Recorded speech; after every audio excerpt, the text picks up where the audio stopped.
ನ್ಯಾಯಾಲಯದಲ್ಲಿ ಗೌರವ ಇದೆ, ಆದ್ರೆ ಒಂದು ದೊಡ್ಡ ಒಳಸಂಚು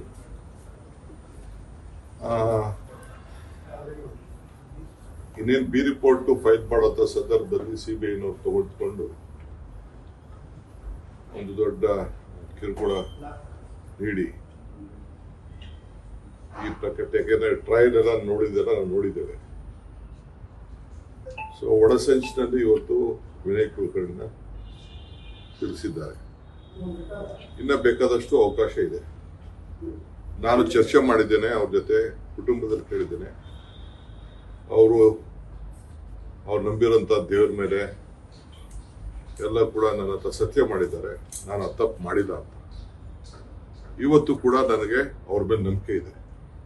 ಶಿಕ್ಷೆಗೆ ಗೌರವ ಕೊಡಬೇಕು ಅದು ಬೇರೆ ವಿಚಾರ, ಆದರೆ ನನಗಂತೂ ಅವರು ತಪ್ಪು ಮಾಡಿದ್ದ. ಮೇಲ್ಮನೆಗೆ ಅವಕಾಶ ಇದೆ, ಇನ್ನು 30 ದಿನ ಅವಕಾಶ ಇದೆ, ಅವರು ಮಾಡ್ತಾರೆ. ನಾನು ಆ ಕುಟುಂಬದ ಜೊತೆ, ನಮ್ಮ ಪಕ್ಷದ ಶಾಸಕರ ಜೊತೆ ನಾನು ಮಾನಸಿಕವಾಗಿ ಎಲ್ಲ ಥರದ ಶಕ್ತಿಯನ್ನು ತುಂಬುವಂಥ ಕೆಲಸ ಮಾಡ್ತೇವೆ. ಸೊ ಅದರಿಂದ ಯಾರು ಕಾರ್ಯಕರ್ತರಿಗೆ ನಾನು ಕೇಳ್ಕೊಳ್ಳೋದು, ಯಾರು ಧೈರ್ಯ ಕಳ್ಕೊಳ್ಳೋದು ಬೇಡ. ನ್ಯಾಯಾಲಯಕ್ಕೆ ಯಾವ್ದಾದ್ರು ನ್ಯಾಯಕ್ಕೆ ಸತ್ಯ ಸಿಗ್ತದೆ. ನನಗೇನಾಯ್ತು, ನಾನು ಬೇಕಾದಷ್ಟು ತೊಂದರೆ ನನಗೂ ಸಂಚಿನ ಮೇಲೆ ಅನುಭವಿಸಿದೆ. ಕೊನೆಗೆ ಸುಪ್ರೀಂ ಕೋರ್ಟಲ್ಲಿ ನನಗೆ ನ್ಯಾಯ ಸಿಕ್ತು ಇಡೀ ಕೇಸ್ನಲ್ಲಿ.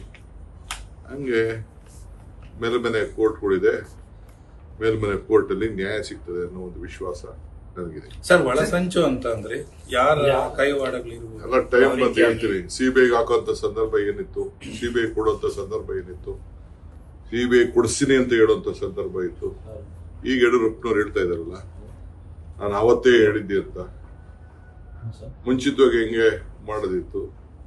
ಸೊ ರಾಜಕೀಯವಾಗಿ ಅವನ ಶಕ್ತಿಯಾಗಿ ಉತ್ತರ ಕರ್ನಾಟಕದಲ್ಲಿ ಒಬ್ಬ ದೊಡ್ಡ ಶಕ್ತಿಯಾಗಿ ಬೆಳೀತಾರೆ ಅಂತ ಹೇಳಿ ಬಿಜೆಪಿ ಅವ್ರು ಮಾಡಿದಂತ ಒಳಸಂಚಿಗೆ ಇವತ್ತು ಪಾಪ ಆತನಿಗೆ ತೊಂದರೆ ಆಗಿದೆ. ಇರ್ಲಿ, ಆತ ಧೈರ್ಯ ಕಳ್ಕೊಳ್ಳುವಂತ ಪರಿಸ್ಥಿತಿ ಇಲ್ಲ. ಇದು ರಾಜಕಾರಣದಲ್ಲಿ ಇವೆಲ್ಲ ಹೋರಾಟ ಮಾಡಲೇಬೇಕು, ಹೋರಾಟ ಮಾಡ್ತಾರೆ. ಸರ್, ಹಿರಿಯ ಶಾಸಕರು ದೆಹಲಿಗೆ ಬಂದಿದ್ರು, ಅವರ ಒತ್ತಾಯ ಮಾಡ್ತಿದ್ರಪ್ಪ ಏನಿಲ್ಲ, ಅದೆಲ್ಲ ಅವ್ರಿಗೆ ಬಿಟ್ಟಿದ್ದು ಪಾಪ. ಅವರೆಲ್ಲ ಬಟ್ ಯಾವ್ದೋ ತಂಡ ಅಂತ ಹೇಳ್ತಿರಲ್ಲ, ಯಾವ ತಂಡನೂ ಇದಿಲ್ಲ. ಸಿದ್ದರಾಮಯ್ಯ ತಂಡನೂ ಇಲ್ಲ, DK ಶಿವಕುಮಾರ್ ತಂಡನೂ ಇಲ್ಲ. ಸಿದ್ದರಾಮಯ್ಯನವ್ರು ಹೇಳಿ ನನ್ನ ತಂಡ ಇದು ಅಂತ, ಆಗ ಒಪ್ಕೋಬಹುದು. ಸಿದ್ದರಾಮಯ್ಯನವ್ರು ಹೇಳ್ತಾ ಇಲ್ಲ, ನಾನು ಹೇಳ್ತಾ ಇಲ್ಲ. ಸಿದ್ದರಾಮಯ್ಯನವ್ರು ಮುಂಚಿತವಾಗಿ ಜಯಚಂದ್ರ ಬಂದಿದ್ರಪ್ಪ, ಸಿದ್ದರಾಮಯ್ಯ ತಂಡ ಅಂತ ಹೇಳಕ್ಕಾಯ್ತದೆ. 78ರಲ್ಲಿ MLA ಆಗಿದ್ರು.